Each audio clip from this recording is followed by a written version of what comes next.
Vivam! Bem-vindos ao Pergunta Simples, o vosso podcast sobre comunicação. Este é o episódio 116 e vamos falar sobre informação. Sobre como nós nos informamos, de onde bebemos a informação, que jornais, que rádios, que televisões ou que Facebook, Twitter e afins usamos para saber como vai o mundo. Se gostarem do episódio, partilhem com amigos que queiram ouvir ou pensar sobre estas coisas da comunicação. Subscrevam gratuitamente na página perguntasimples.com ou nos Spotifys desta vida. Se é a primeira vez que está a ouvir este programa, aproveite e espreite outros episódios anteriores. Há lá muitas conversas interessantes. Vamos ao programa? Vamos a isso.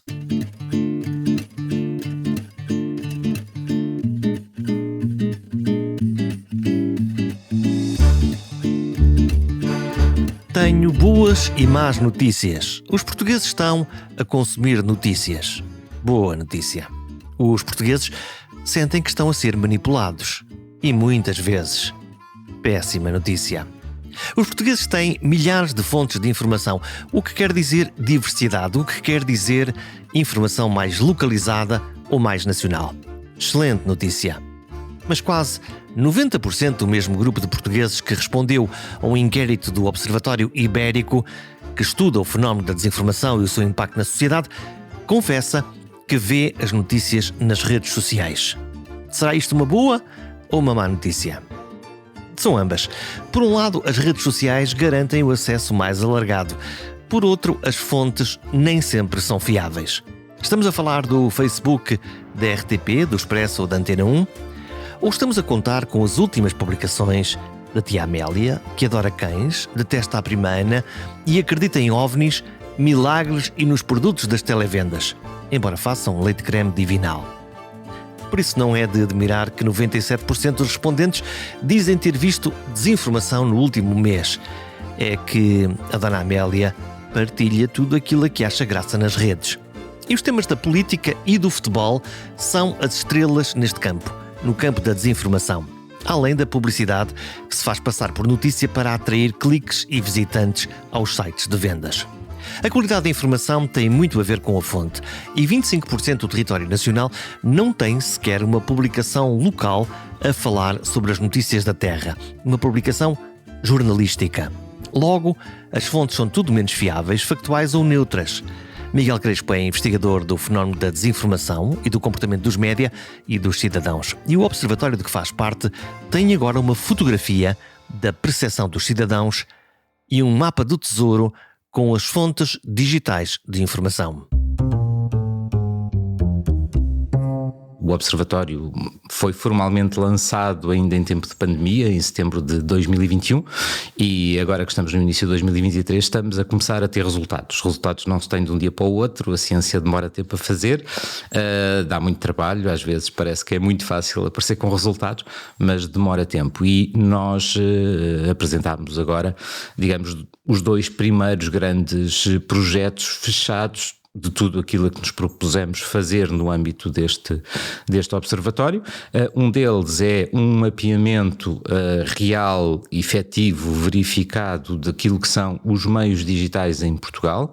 Portanto, é um mapa que está disponível online no site, através do site do projeto, que é iberifier ou iberifier.eu. O que é que tem esse mapa? Esse mapa tem cerca de 1000, no caso português, portanto o mapa tem Portugal e Espanha, isto é sempre um projeto ibérico, mas no caso português tem mapeado cerca de 1300 meios que existem em Portugal, todo o tipo de meios que têm presença digital, tem toda a informação sobre esses meios, em que plataformas estão disponíveis, quando é que foram fundados, quando não eram nativos digitais, aderiram à internet, onde é que são as suas sedes, e é um mapa completamente interativo, permite todo o tipo de filtros, de pesquisas. E o grande conclusão, nós já tínhamos essa percepção, mas agora temos dados, é que mais de um quarto dos concelhos portugueses não têm nenhum meio de comunicação. Portanto, nós podemos dizer que um quarto do território, na verdade é mais, porque os concelhos mais pequenos até têm mais meios, porque são mais litorais, e essa é outra das conclusões, já lá vamos, grande parte do território português não tem nenhum tipo de informação jornalística credível, rigorosa sobre aquilo que se passa no próprio concelho. E isto obviamente... Portanto, são cegos no fundo, não é? São cegos ou veem e podem ser enganados facilmente por informação ou por desinformação que não é jornalística, não é rigorosa e não é verificada. Portanto, vão ver a informação que precisam, se calhar ao boletim camarário, que obviamente não tem nenhuma obrigação jornalística, ou então ao boletim da paróquia, que também não tem. Ou então há aquilo que os vizinhos, amigos e conhecidos escrevem, seja verdade ou não seja verdade.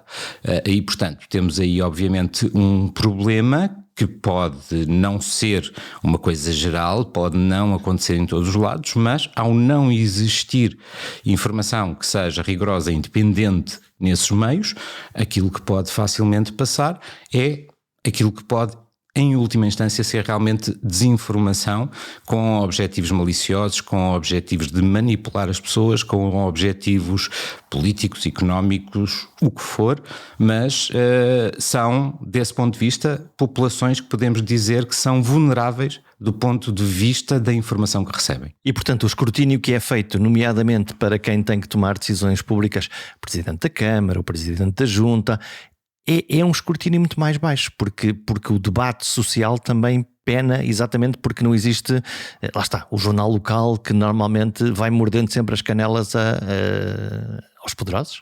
Sim, assim não há nenhum tipo de verificação daquilo que é publicitado, digamos assim. Portanto, seja os presidentes da Câmara, sejam os partidos, sejam outros interesses que haja nos concelhos, e nós sabemos que quando estamos a falar de concelhos com alguns milhares de pessoas, todas as pessoas se conhecem, mas há sempre alguém ou alguém que têm os seus próprios interesses e que podem dessa forma facilmente manipular populações. É assim, eu acho que não é relevante se estamos a falar de 50 pessoas, de 5 mil ou de 50 mil ou de 10 milhões. Sempre que há o risco de se poder manipular os cidadãos por interesses pessoais, sejam eles quais forem, ou interesses corporativos, faz falta ao jornalismo para poder dar um contraponto. E acho que esse é provavelmente um dos grandes problemas.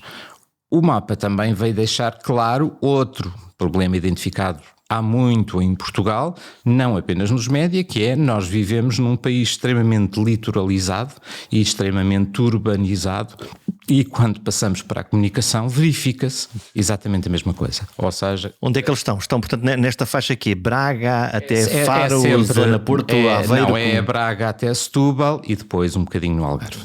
Portanto, é aí que estão grande parte dos meios, com algumas coisas curiosas no meio disto tudo, que, por exemplo, a nível da Península Ibérica, já que o trabalho é ibérico, o concelho com mais meios de comunicação é Lisboa. Não é Madrid, não é Barcelona, é Lisboa. O que é que está a acontecer? O que é que aconteceu? O que é que acontece é assim, na verdade, apesar de tudo, Espanha tem uma maior diversidade de centros de influência do que Portugal. E pronto, já sabíamos isso de outros estudos. E nós passado, aqui somos macrocéfalos. Somos muito. É Lisboa e Porto e como e se diz, é literalmente, infelizmente, é isso que se passa e é isso que se passa do ponto de vista de média. Mas também temos que assinalar que há excelentes esforços fora destes centros de fazer bom jornalismo, de fazer trabalho para a comunidade e não para servir interesses políticos ou económicos. Projetos independentes? Sim, projetos independentes. Temos projetos independentes muito relevantes no Algarve, por exemplo, no Sul Informação, na zona centro do país, o Médio Tejo, por exemplo, e não quero aqueles que eu não citar não se sintam ofendidos. São aqueles que te apareceram na cabeça agora?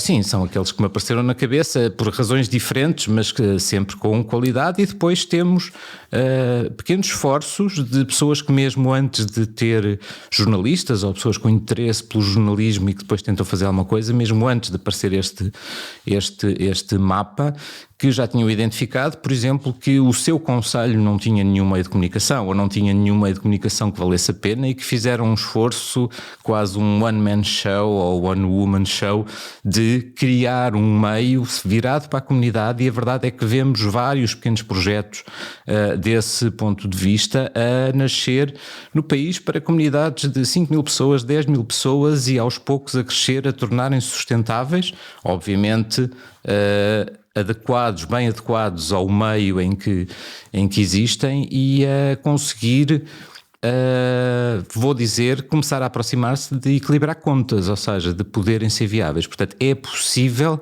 mesmo em pequenos concelhos de Portugal, fazer jornalismo, fazer bom jornalismo, fazer jornalismo para as comunidades e transformar isso num negócio. Ou seja, não ser apenas uma coisa de carolice que se faz enquanto temos paciência e temos outro emprego para sobreviver. Porque convém que exista, e lá está, que seja sustentável, que quem escreve para esses jornais seja obviamente remunerado para isso. Sim, claro, ou seja, temos que ter um jornalismo profissional. Nada contra fazer jornalismo por amor à camisola.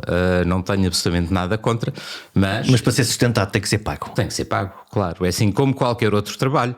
Não é? E isso é tão difícil, mesmo as publicações nacionais, e nós estamos a ver, no caso dos jornais nacionais, conseguirem meios, enfim, sustentáveis para garantir um bom jornalismo. Localmente a coisa é mais difícil ou não?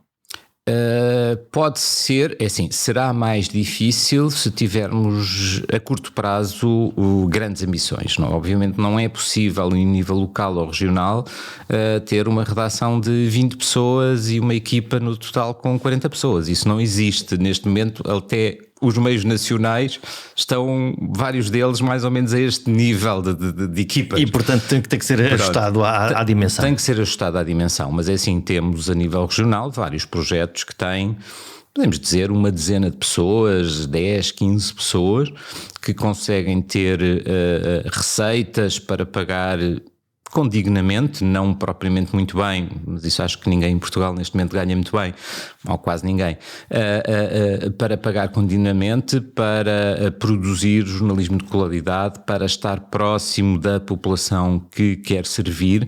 E, portanto, isso é uma possibilidade. Obviamente nós temos algumas questões mais ou menos estruturais ou de tradição ou de falta de tradição que não contribuem muito para isso, que é, por exemplo, os agentes económicos de uma determinada região não estão habituados a contribuir para o jornalismo. Se calhar estão mais habituados a contribuir para o clube de futebol do que para o jornalismo. E isso é também, acho que se calhar algo que seria preciso trabalhar um pouco desse ponto de vista, porque de uma forma ou de outra em todas as regiões do país existem sempre empresas, pessoas que podem dispensar algum dinheiro para apoiar o jornalismo e às vezes isso é o suficiente. Portanto... Olha, esta é a parte do mapa e é para mim surpreendente que 25%, eu pensava que o fenómeno das rádios locais tinha resolvido isso e aparentemente não resolveu. A outra parte do estudo é interessante porque é no fundo um estudo em busca daqueles que recebem a informação. Como é que se sentem as pessoas informadas? Bem, para já a primeira conclusão que nós temos é que grande parte das pessoas e o nosso estudo sobre o impacto da desinformação nos média tem duas componentes, uma quem consome, outra quem produz. Portanto, nós fizemos um inquérito a pessoas que consomem jornalismo, tivemos mais de 500 respostas, quase 600, que não sendo representativas da população portuguesa são muito indicativas e vai muito na linha... É uma bela amostra. Pronto, mas não é representativa cientificamente, mas vem na linha de outras amostras representativas com que nós já trabalhamos, nomeadamente no Digital News Report, onde a equipa também se cruza um pouco e que vem na mesma linha e, portanto, são boas indicações sobre aquilo que se passa. Se puseres um sobre o outro, no fundo, os resultados são coerentes. São coerentes. Não são os mesmos, porque as questões não são as mesmas, o objetivo não é o mesmo, portanto, do ponto de vista de investigação, mas vem na mesma linha, portanto, não se contradizem. E a coisa mais importante é que há pergunta sobre... Costuma deparar-se com desinformação quando consome informação. 97% das pessoas diz que sim, que no último mês que encontrou desinformação. E, portanto, mesmo que o valor não seja exatamente esse, é esmagador. Quer dizer que a desinformação chega a todas as pessoas, ou quase todas, de uma forma ou outra. E que as pessoas têm a noção de que estão a ser enganadas. As pessoas têm noção de que alguma informação que lhes chega não é rigorosa, não é factual. E porquê é que eu estou a fazer esta ressalva? Porque se para quem trabalha estas questões do ponto de investigação aquilo que é desinformação é algo muito claro, para os cidadãos pode haver vários entendimentos. Então o que é que eles entendem como desinformação? Então, podem entender aquilo que é nitidamente falso. Pronto, e isso será a desinformação. Podem entender como tal aquilo que lhes dá uma visão parcial de um determinado facto ou um acontecimento. E isso pode ser considerado para os cidadãos como desinformação. Portanto, uma percepção de parcialidade, no fundo. Sim, de parcialidade, de opinião, mas, por exemplo, muitas vezes as pessoas consideram desinformação algum tipo de discurso político. Ora, o discurso político pode ser desinformação, mas não é sempre desinformação. Portanto, isso significa, por exemplo, alguém ler um artigo de opinião de um autarca da terra em plena campanha eleitoral que defende o seu partido e se não coincidir com a tua escolha eleitoral, eles dizem tu estás-me a enganar, mas isto não cabe exatamente no conceito de manipulação ou de desinformação. Não, é assim, vou fazer um exemplo muito simples, que é o político dizer porque nós fizemos isto ou aquilo e eu olhar pela janela e dizer ele não fez, porque eu acho que ele não fez. E portanto isto para muitas pessoas pode ser desinformação, não quer dizer que seja necessariamente ou não. Aqui quase teríamos que ir caso a caso para perceber se é realmente desinformação de um ponto de vista mais formal. Depois temos aquilo tudo que é relacionado com as crenças. A desinformação tem muito a ver com as crenças. A desinformação propaga-se, e agora estou a falar em termos mais genéricos, principalmente porque ela é dirigida a pessoas que pensam de uma determinada maneira ou têm determinado tipo de pensamento, sei lá, ideológico, religioso, o que for, e se eu produzir desinformação dirigida a essas pessoas, que suporta aquilo que as pessoas já pensam, mais facilmente elas vão reproduzi-la. É acalentar a fé. É acalentar a fé. Sim, mas não só, é mais. Eu gosto mais de falar de crença, porque isto não é apenas uma questão religiosa ou política. Não, sim. Por exemplo, um exemplo muito simples no caso português é a questão do futebol. Gosto. Nós temos o nosso clube, ninguém nos vai convencer que o outro clube é melhor que o nosso. Nunca. E, logo à cabeça, portanto. Claro, é uma questão de crença, não é uma questão de opinião, não é uma questão de facto. Okay. Então, e quando o nosso clube não se porta bem, isto é, quando o presidente do nosso clube damos um desconto. Ele está a abusar um bocadinho, mas não, ele é bom, o meu clube é ótimo, isto vai correr tudo muito bem. Fazemos a mesma coisa em relação aos políticos, fazemos a mesma coisa em relação à religião, fazemos a mesma coisa em relação a tudo aquilo que tem a ver com as coisas em que acreditamos. Quando somos adeptos de uma causa qualquer, no fundo tentamos desvalorizar até para reforçar a nossa própria crença, não claro, é? Se eu acredito em ti, porque é que não há de ser assim? Pronto, mas assim, há um cartoon que eu gosto muito e uso sempre que posso nas minhas apresentações, que basicamente é uma filha a falar para o pai que está no computador e a filha a dizer, mas isso são notícias falsas. E o pai que está no computador diz, mas é falso como? Isto é o que eu penso. E é isso, a questão é assim, se alguém me diz, olha, é assim, aquilo que tu pensas está certo, ótimo, não, é um reforço do claro, eu, não é? E até por contrário, é assim, nenhum de nós, não há nenhum ser humano que gosta de estar a ser de forma constante confrontado com coisas que negam aquilo que pensam. Contrariado, no fundo? Sim. Arrelia-nos. Ninguém gosta, não é? E portanto é assim, está aqui uma coisa, é assim, isto não é nada disto, eu penso exatamente o contrário, eu não vou partilhar. Isto é mesmo o que eu penso, eu vou partilhar. Esta é a principal forma de disseminação de desinformação. Este é que é o grande problema. Mesmo que haja campanhas orquestradas, e sabemos disso a nível internacional, mesmo a nível nacional, há vários exemplos reportados e factuais e documentados e estudados, é assim, este é que é o motor da desinformação, ou seja, a desinformação pode ter uma origem propositada, mas se não chegar às pessoas certas, dizendo-lhes isto é aquilo que vocês acreditam, partilhem, não é? Portanto é isto que está subjacente, ela não tem efeitos. Portanto, no fundo, podemos criar uma campanha de desinformação ou de manipulação caindo, em princípio, no goto ou no preconceito de uma determinada comunidade, isso garante-nos desde logo uma expansão comunicacional do nosso ativo, enfim, de propaganda. Sim, claro. Esse é que é o grande objetivo. Uma boa campanha de informação ou desinformação é aquela que chega às pessoas e convence as pessoas de que aquilo é o que elas pensam. Nestes dados que foram agora recolhidos, os respondentes, as pessoas que, enfim, que são alvo das notícias que lá estão, têm uma ideia clara de que, e que nota que há factos que são manipulados. E tu tens, eu gosto muito de um tripé que tu tens quando falas aos teus alunos entre crença, opinião e facto. É assim? É este o tripé? É, exatamente. Eu gosto, eu apercebi-me, é algo que não era prévio, eu apercebi-me no decorrer das investigações e no próprio decorrer das aulas, que isso, e estamos a falar de aulas de ensino superior, portanto, pessoas supostamente já com uma formação acima da média. Infelizmente em Portugal, quando se fala de ensino superior, ainda temos sempre de dizer que estamos muito acima da média. É um problema, obviamente, de Portugal e que parece ainda demorar muitas gerações a poder resolver-se, que é... As pessoas falam muitas vezes em verdade, sem perceber que verdade é um conceito que é uma construção, porque a minha verdade não é a mesma do que a tua, Jorge, não é sobre o mesmo facto, cada um vê uma verdade. É a história vou voltar ao futebol, é a história do foi penalti ou não foi penalti. É factual, não é? Não, o facto é mas para mim não foi, para ti foi, e isso é a verdade. Portanto, facto e verdade não são a mesma coisa.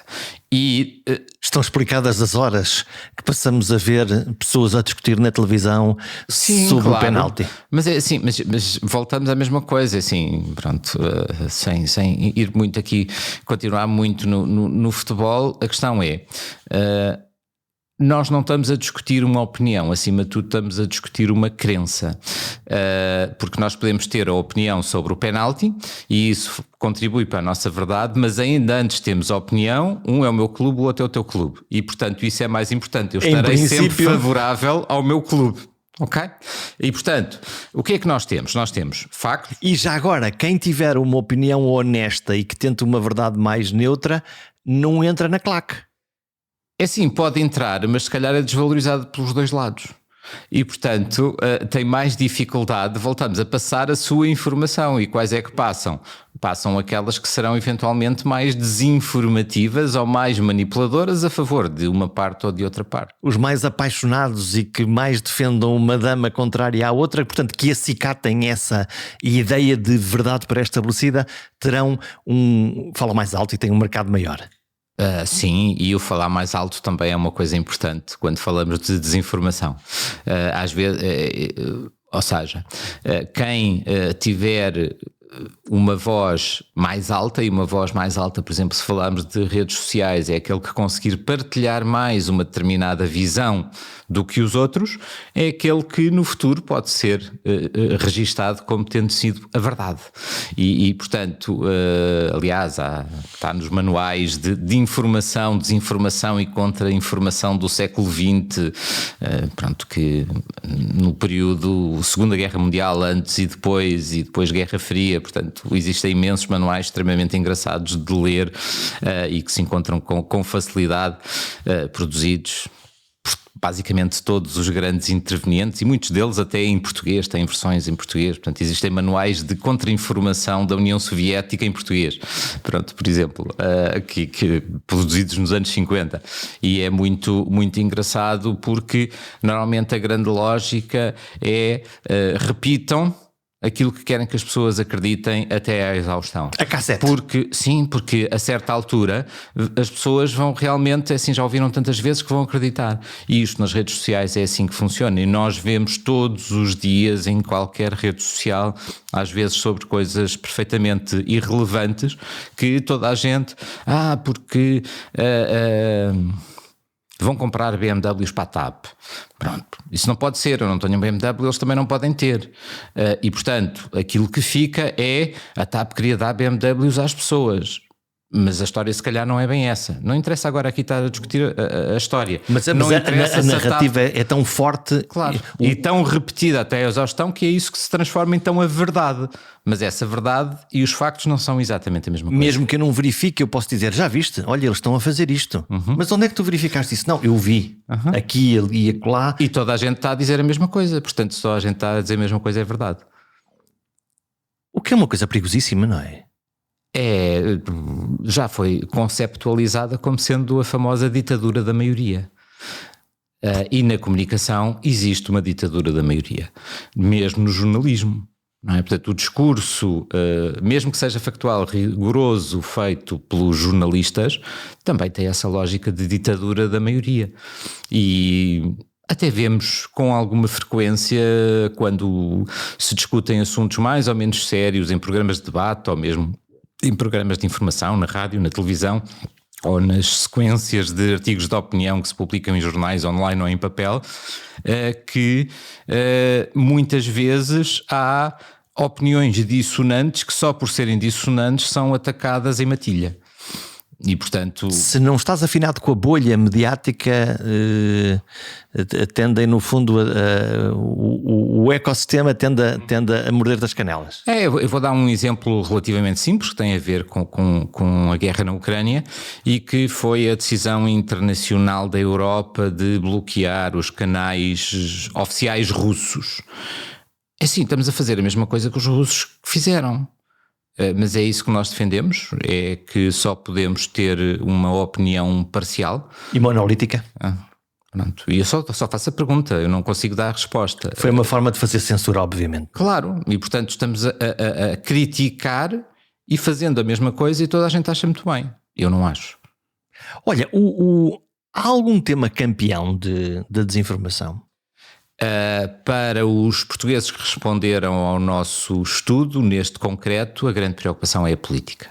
Eu acho que nós podemos nos queixar de muito da nossa democracia, podemos nos queixar que infelizmente há cada vez menos participação em eleições, de uma forma constante, portanto com variações, mas ao longo dos anos tem vindo a reduzir-se, que se calhar há menos empenho partidário ativista, mas nós temos outros ativismos e temos visto as pessoas a serem muito mais ativas em outro tipo de causas que não têm diretamente a ver com partidos ou com sindicatos ou com ordens profissionais, portanto não nesse contexto, mas em contextos mais genéricos da sociedade. Por exemplo, temos visto uma evolução grande da sociedade portuguesa na defesa de novas formas de construção social, de viver os espaços públicos, de usufruir das cidades, de encarar a mobilidade, de defender, por exemplo, os direitos dos animais, e isto não tem alinhamento partidário, ou seja... Nem acolhimento, digo eu. Em muitos casos não tem, porque... Estou a pensar em vários movimentos desses que são praticamente órfãos enfim, dessa discussão política. A política quase que está resumida a discutir a economia, os grandes temas, as grandes leis, mas a ficar árida, mas é uma percepção. É assim, tivemos e ainda temos uma exceção que agora está mais ou menos num limbo, que é o caso do PAN, que é um partido que nasce não de uma grande base ideológica tradicional, não é necessariamente esquerda, direita, não defende propriamente as pessoas ou as empresas ou... É um movimento que nasce da ideia de é preciso proteger os animais. Nós gostamos de animais.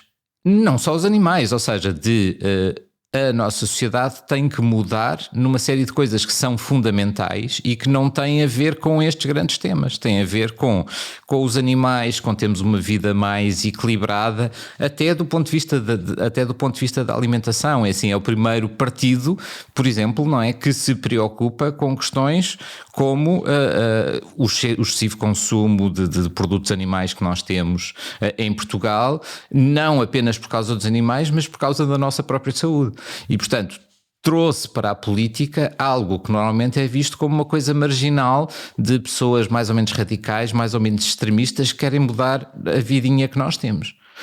E isso, nós temos visto isso, e as redes sociais obviamente contribuem muito para a possibilidade de organização de movimentos espontâneos, não partidários ou transpartidários, que nascem porque os cidadãos têm uma necessidade e não porque os partidos, a partir de cima para baixo, decidem que a sociedade tem uma determinada coisa. E isto não é um exclusivo português, assim, vemos isto pelo mundo inteiro e vemos isto até em regimes onde, se não fosse assim, não haveria hipótese de manifestação. É, portanto, uma verdadeira expressão da sociedade civil. É assim, para mim as redes sociais são a coisa mais representativa da verdadeira democracia, desde que algumas centenas de gregos, que eram os cidadãos, se conseguiam juntar todos na mesma praça para decidir numa democracia total. É assim, mesmo o votar não é tão democrático como isso. Por um motivo ou outro, eu posso querer votar e não poder ir votar. E as redes sociais permitem essa agregação para o bem e para o mal, porque depois... Claro, obviamente. Mesmo a curadoria das redes sociais é o que é, e o favorecimento, lá está, nós não conseguimos perceber se uma grande ideia é uma verdade ou tende à verdade, ou se é um exercício de manipulação ou de percepção ou de opinião. Está ali tudo misturado. Está tudo misturado. Obviamente é outro dos problemas, e é um dos problemas que quem respondeu ao nosso inquérito identifica, preocupa-se com a questão da manipulação política, com a desinformação política, mesmo que em Portugal não estejamos em níveis tão graves como em muitos outros países da Europa e não só, mas ela existe, ela está já, muita dela documentada, as suas origens e as suas fontes, portanto, são conhecidas, algumas, portanto, mas os percursos estão muito bem estudados e, portanto, sabemos como é que ela se difunde, mas as pessoas preocupam-se, mas não há, e preocupam-se também com outra questão, preocupam-se em que não haja uma grande distinção entre o que é informação rigorosa, e a jornalística entra aqui, não apenas a jornalística, mas a rigorosa, e aquilo que é apenas publicidade, aquilo que é apenas marketing e obviamente aquilo que pode ser manipulação. Sendo que eles, os senhores ouvintes, estão muito atentos e notam, às vezes de uma forma descarada até, que um determinado, num site qualquer, um determinado título não é informação, mas é publicidade encapotada. Sim. Quando lá clicamos no botãozinho, sim, lá está a publicidade. Isso é uma das grandes queixas, e isso prejudica o próprio jornalismo. Ou seja, quando o jornalismo serve de capote para ter outro tipo de informação, e quando as pessoas se sentem enganadas, ninguém gosta de ser enganado. Porque está lá tudo misturado, não é?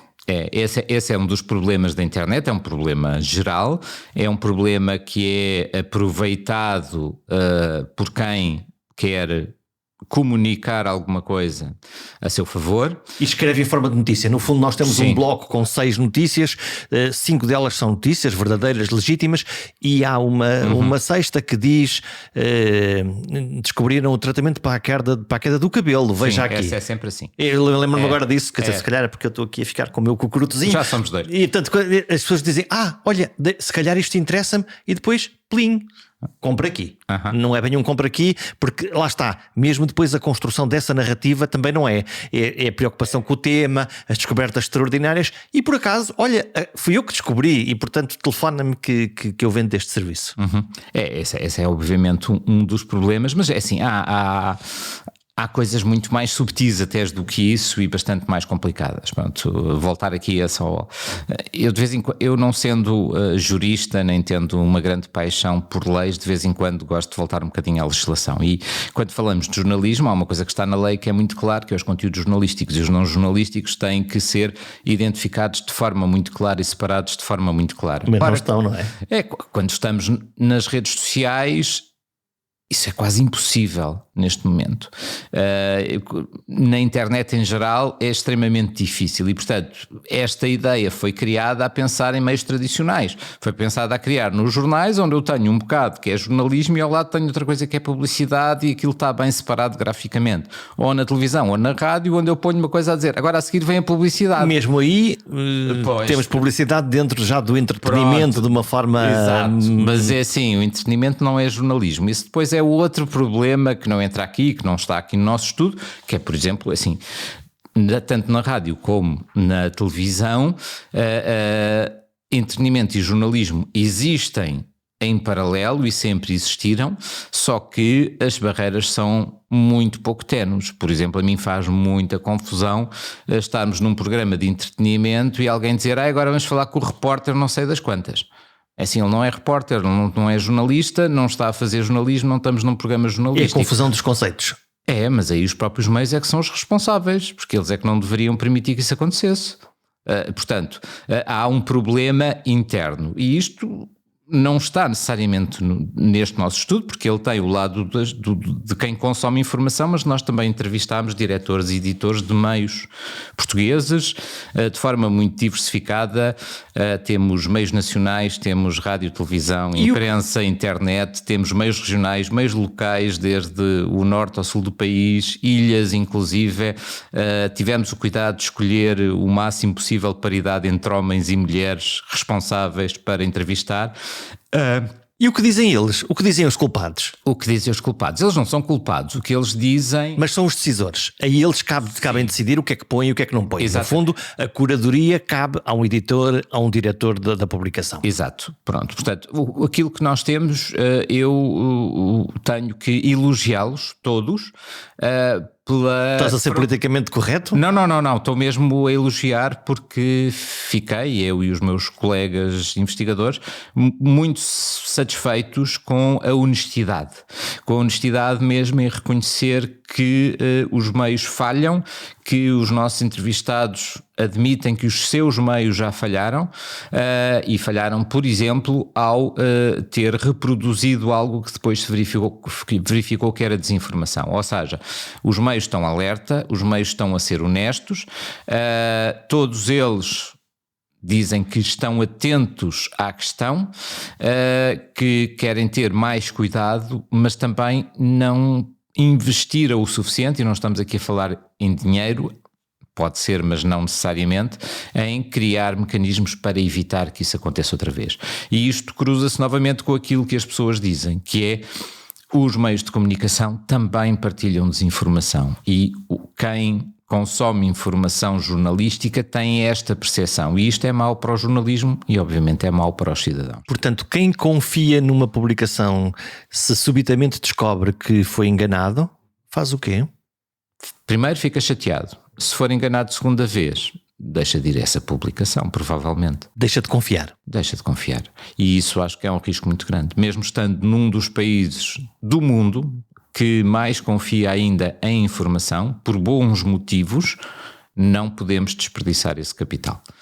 A informação jornalística é fundamental, provavelmente é um dos motivos porque Portugal ainda não foi muito alvo de campanhas de desinformação internacionais, exatamente porque os meios portugueses não são muito permeáveis e as pessoas confiam nos meios de informação e, portanto, se nos chega uma campanha desinformativa que me ponha na dúvida se um meio de comunicação português desconstruir essa narrativa, eu confio no meio de comunicação. Isto não acontece assim já na maior parte dos países. Podia ser ao contrário, podia ser eu desconfio da publicação mainstream, se quisermos, porque eles estão todos feitos uns com os outros, não é? É sim, infelizmente, basta irmos aqui para a Espanha e a realidade é um pouco essa. Ou seja, há um descrédito, uma desconfiança muito grande em relação aos meios tradicionais, aos meios de comunicação e isso abre portas a mais desinformação. Olha, e como há aqui eu estive aqui a olhar para os números sobre aqueles que os portugueses, os meios que os portugueses mais desconfiam, mesmo dos clássicos, estou a falar de jornais e de televisões. Estranhamente ou não, os mais populares e vistos são ao mesmo tempo aqueles que as pessoas menos confiam. Isto é uma esquizofrenia dos senhores telespectadores? Não, é uma coisa muito portuguesa que é, aí eu vejo e vou entrar em campos em que estou a usar só o meu senso comum e não ciência, que é os portugueses são muito tolerantes em geral, são tolerantes ao erro, são tolerantes ao disparate, são tolerantes ao exagero e têm sempre aquela... Pronto, eles é assim, exageram sempre um bocadinho, eles não querem bem dizer aquilo, pronto, isto parece um disparate, mas é assim, foi uma vez sem exemplo, pronto, e isto é uma coisa comum na nossa vida cotidiana e, portanto, obviamente, assim, podemos olhar para meios que têm grande impacto, mas que ao mesmo tempo têm impacto, mas estão sistematicamente a ser criticados, portanto, não é uma coisa nova, não tem a ver com a internet, não tem a ver com as redes sociais, provavelmente a mesma coisa com os mesmos meios acontece desde que eles existem, ou seja, têm grandes audiências, mas ao mesmo tempo são aqueles que dizemos, lá estão eles outra vez a fazer aquilo é um exagero, aquilo não é bem assim e tal, mas amanhã vou ver outra vez. Sim, porque havia, aliás, um fenómeno que eu me lembro de... Nós estamos a gravar perto da rua onde eu comecei a minha carreira na rádio profissional, perto da Rua do Quelhas. Lembro-me sempre que quando chegavam os jornais em papel, lá está, todos os jornais, desde o mais sério ao mais tabloide, e na altura havia pelo menos 2... No fim do dia, os jornais mais amarrotados eram exatamente os mais tabloides. Mesmo numa redação, ok? Portanto, se formos para um café, não... Assim, às vezes as pessoas falam muito de a informação tabloide em Portugal, e eu pergunto sempre, mas onde é que está a informação tabloide em Portugal? Se eu comparar com os tabloides ingleses ou alemães, que são pronto, os mestres nestas coisas, na verdade nós não temos informação tabloide. Podemos achar que ela é um bocadinho manipulada, não no sentido de querer manipular as pessoas, mas de nos querer dar uma determinada visão do mundo. Voltamos à tal questão da verdade e dos factos. Mas essa visão do mundo é baseada em factos. E, portanto, aquilo que nós temos é uma percepção. Escolhem determinados factos que são mais vendáveis e, por outro lado, usam uma linguagem mais simplificada, portanto, chegam a mais pessoas. Sim, por exemplo, assim, eu vou dizer, pronto, eu normalmente não gosto muito de citar exemplos, isto não tem nada a ver com o estudo, mas é assim, exemplos muito simples. Se eu olhar para informação televisiva nos 3 canais tradicionais de sinal aberto ou nos canais de notícias relacionados, eu vou ver mais ou menos a mesma lógica sobre o que é que se passa em Portugal, o que é que se passa no mundo. E são as mesmas notícias no fundo? Sim, são. Portanto, a visão é a mesma. Não há grandes diferenças. Se eu for para a CMTV, aquilo que eu vou ver é um mundo diferente, eu vou ver um Portugal diferente. Mas não quer dizer que ele não exista. Ele existe. Só que se eu vier de outro país, não sei nada sobre Portugal e durante uma semana só vir o CMTV, eu vou pensar que estou em Bagdá. Isso tem a ver com pensamento editorial. Sim, claro, é uma opção editorial. Mas isto não quer dizer que é assim, aquilo é falso, aquilo é mentira, aquilo é manipulado. Não. A questão é uma escolha editorial. É uma escolha editorial e tem que ser respeitada, é assim. Não, há bom, público para ela. Sim, e é bom termos, lá está, mais uma vez, diversidade, claro. Buquê inteiro que é para eu conseguir ver em vários sítios prismas diferentes sobre a mesma realidade. Exato. Portanto, mas voltamos à tal questão. O facto é o mesmo, os factos existem, uns dão uma visão, ou seja, uma verdade, dão uma abordagem e outros dão outra abordagem. E não há quem esteja certo ou quem esteja errado, são questões de opção.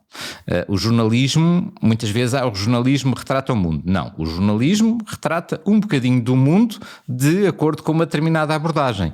Não está a manipular, não está a enganar, é assim que funciona. As notícias são feitas por pessoas e para pessoas, o que implica desde logo uma subjetividade. Por exemplo, na maneira como se escolhem os temas para dar notícia ou não. E que ângulo, título ou forma damos ao contar uma notícia. Finalmente, mesmo que tudo esteja muito bem feito e feito de forma honesta e equilibrada, tudo depende da forma como os leitores, ouvintes ou telespectadores recebem a informação e depois a interpretam. E é essa passagem que representa todo um mundo novo. A mesma notícia é vista com lentes diferentes conforme o contexto dos receptores, as suas crenças, a sua condição social, as suas ideias, as suas ansiedades e os seus desejos. É tudo menos um processo matemático. Talvez isso explique o sucesso da informação que explora os temas mais populistas. O crime, o sexo, o poder. São temas populares, mas parece que estamos todos sempre a vê-los pelo buraco da fechadura.